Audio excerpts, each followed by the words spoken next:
Loop. That's right. As questions about the state's pot shop rollout continue, Lourdes Duarte reports. Nearly 18 months after the first dispensary opened, there are still calls for more social equity, making sure that some of the dispensaries are opened by minority owners. Now, the pot rollout would be a challenge in any state, but making matters even more tense here in Illinois, a loophole that's adding to the frustration.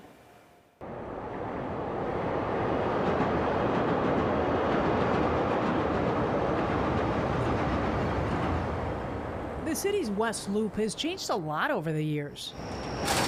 What used to be here was parking lots and old abandoned warehouses. These days, Jerry's still living there, walking his dogs in one of Chicago's hottest hoods, home to big companies, clubs, and no shortage of restaurants. Tearing down all the old buildings and building condos and now offices. Since Illinois legalized the sale of recreational pot, dispensaries are coming in too.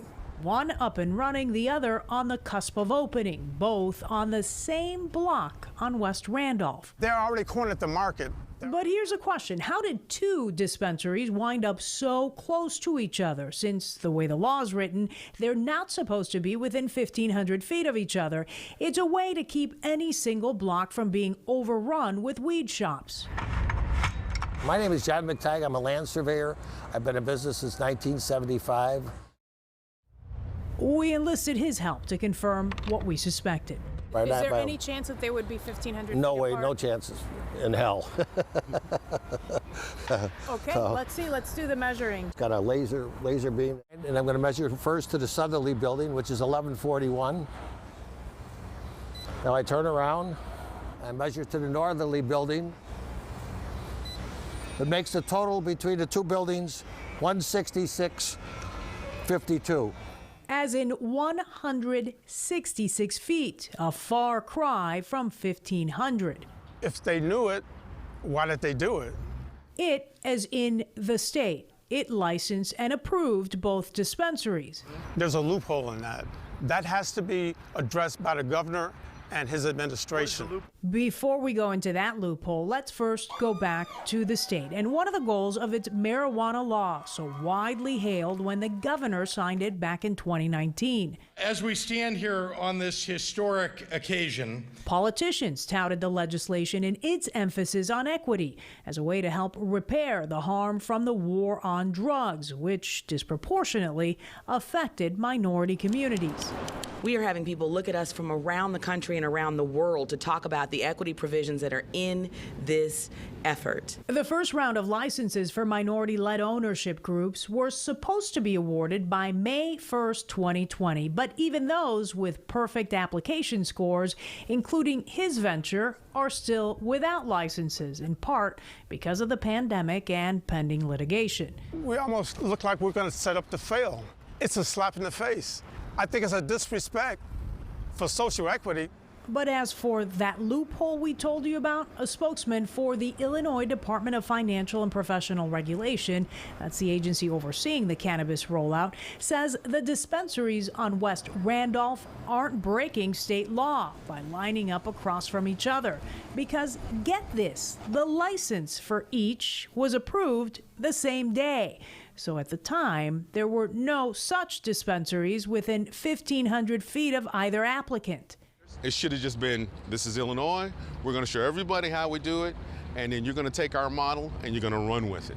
For Andre Taylor and Jose Cruz, co-founders of a minority-led group that's applied for dispensary licenses, Speed bumps that have turned into roadblocks, that have turned into cliffs. it feels like an exception was made. The 1,500 feet is supposed to be something that protects you.